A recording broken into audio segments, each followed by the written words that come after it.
ഓസ്ട്രേലിയക്കെതിരെ നടക്കുന്ന ആദ്യ ടെസ്റ്റിന്റെ രണ്ടാം ഇന്നിംഗ്സിൽ കിടിലൻ സെഞ്ചുറി നേടിയിരിക്കുകയാണ് ഇന്ത്യൻ ഓപ്പണർ യശസ്വി ജയ്സ്വാൾ. ആദ്യ ഇന്നിംഗ്സിൽ 0-ന് പുറത്തായിരുന്ന ജയ്സ്വാളിന്റെ മാസ്മരിക തിരിച്ചുവരവാണ് രണ്ടാം ഇന്നിംഗ്സിൽ പെർത്തിൽ കണ്ടത്. ടെസ്റ്റ് കരിയറിൽ ജയ്സ്വാളിന്റെ 4ാമത്തെയും ഓസ്ട്രേലിയയിൽ ആദ്യത്തെയും സെഞ്ചുറിയാണ് പെർത്തിൽ പിറന്നത്. നേരത്തെ പരമ്പരയ്ക്ക് മുമ്പ് ഇന്ത്യയുടെ പുതിയ കിങ് എന്ന വിശേഷണം യശസ്വിക്ക് ഓസ്ട്രേലിയൻ മാധ്യമങ്ങൾ ചാർത്തിക്കൊടുത്തിരുന്നു. അതിനെ പൂർണ്ണമായും അന്വർത്ഥമാക്കുന്ന പ്രകടനമാണ് രണ്ടാം ഇന്നിംഗ്സിൽ ജയ്സ്വാളിൽ നിന്നുണ്ടായത്. ഈ സെഞ്ചുറിയോടെ പെർത്തിൽ സെഞ്ചുറി നേടുന്ന ഇന്ത്യൻ താരമെന്ന അപൂർവ നേട്ടത്തിലെത്താനും ജയ്സ്വാളിനായി. 23 വയസ്സ് തികയുന്നതിന് മുമ്പ് ഒരു കലണ്ടർ വർഷം കൂടുതൽ ടെസ്റ്റ് സെഞ്ചുറികൾ നേടുന്ന ഇന്ത്യൻ ബാറ്റർ എന്ന നേട്ടത്തിൽ ഒന്നാമതെത്താനും യശസ്വിക്കായിട്ടുണ്ട്.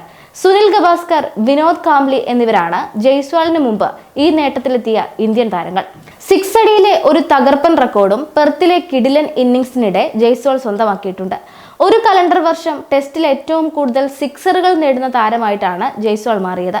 2015-ൽ 33 സിക്സറുകൾ നേടിയിരുന്ന ന്യൂസിലൻഡ് ഇതിഹാസം ബ്രണ്ടൻ മക്കല്ലത്തിന്റെ റെക്കോർഡാണ് ജയ്സ്വാൾ മറികടന്നത്. ഈ വർഷം ടെസ്റ്റിൽ 35 സിക്സറുകളാണ് ജയ്സ്വാളിന്റെ സമ്പാദ്യം. പെർത്തിൽ കൂറ്റൻ ലീഡിലേക്ക് കുതിക്കുക കൂടിയാണ് ടീം ഇന്ത്യ.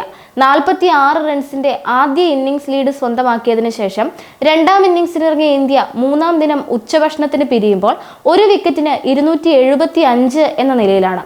141 റൺസോടെ യശസ്വി ജയ്സ്വാളും 25 റൺസുമായി ദേവ്ദത്ത് പടിക്കലുമാണ് ക്രീസിൽ. 77 റൺസ് എടുത്ത KL രാഹുലിന്റെ വിക്കറ്റാണ് ഇന്ത്യക്ക് നഷ്ടമായത്. നിലവിൽ 321 റൺസിന്റെ ലീഡാണ് മത്സരത്തിൽ ഇന്ത്യക്കുള്ളത്. 1ാം ഇന്നിംഗ്സിൽ പതറിയെങ്കിലും ബൗളിംഗിലൂടെ മത്സരത്തിലേക്ക് തിരിച്ചു വന്ന ഇന്ത്യ 104 റൺസിനാണ് ആതിഥേയരെ ഒതുക്കിയത്. 24 വർഷത്തിനിടെ ടെസ്റ്റിൽ ഓസീസിന്റെ ഏറ്റവും ചെറിയ 3ാമത്തെ ഇന്നിംഗ്സ് ടോട്ടലാണിത്. ഇന്ത്യക്കായി ക്യാപ്റ്റൻ ജസ്പ്രീത് ബുംറ 5 വിക്കറ്റുകൾ വീഴ്ത്തിയിരുന്നു. അരങ്ങേറ്റ താരം ഹർഷിത് റാണയ്ക്ക് 3 വിക്കറ്റും മുഹമ്മദ് സിറാജിന് 2 വിക്കറ്റും ലഭിച്ചു. ഓസ്ട്രേലിയയ്ക്ക് വേണ്ടി ഏറ്റവും കൂടുതൽ റൺസ് നേടിയത് 9ാമനായി ഇറങ്ങിയ മിച്ചൽ സ്റ്റാർക്കാണ്. വാലറ്റത്ത് സ്റ്റാർക്ക് പൊരുതി നിന്ന് 26 റൺസ് അദ്ദേഹം കൂട്ടിച്ചേർത്തു. സ്റ്റാർക്കിന്റെ ഇന്നിംഗ്സ് ഇല്ലായിരുന്നുവെങ്കിൽ ആതിഥേയർ 100 റൺസ് പോലും നേടാതെ ഓൾ ഔട്ട് ആകുമായിരുന്നു. 112 പന്തുകൾ നേരിട്ട സ്റ്റാർക്കിനെ ഹർഷിത് റാണ വീഴ്ത്തിയതോടെ ഇന്നിംഗ്സ് അവസാനിക്കുകയും ചെയ്തു. ഇന്ത്യ 1ാം ഇന്നിംഗ്സിൽ 150 റൺസാണ് നേടിയത്. കുറഞ്ഞ സ്കോർ നേടിയിട്ടും ഇന്ത്യ 1ാം ഇന്നിംഗ്സിൽ ലീഡ് നേടി. ഏറ്റവും കുറഞ്ഞ സ്കോറിൽ ലീഡ് നേടുന്ന 3ാമത്തെ മത്സരമായി കൂടി ഇത് മാറിയിരുന്നു.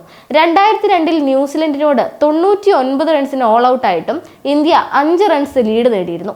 അതുപോലെ 1936-ൽ 147 റൺസിന് ഇംഗ്ലണ്ടിനോട് പുറത്തായെങ്കിലും 13 റൺസിന്റെ ലീഡ് നേടുകയുണ്ടായി.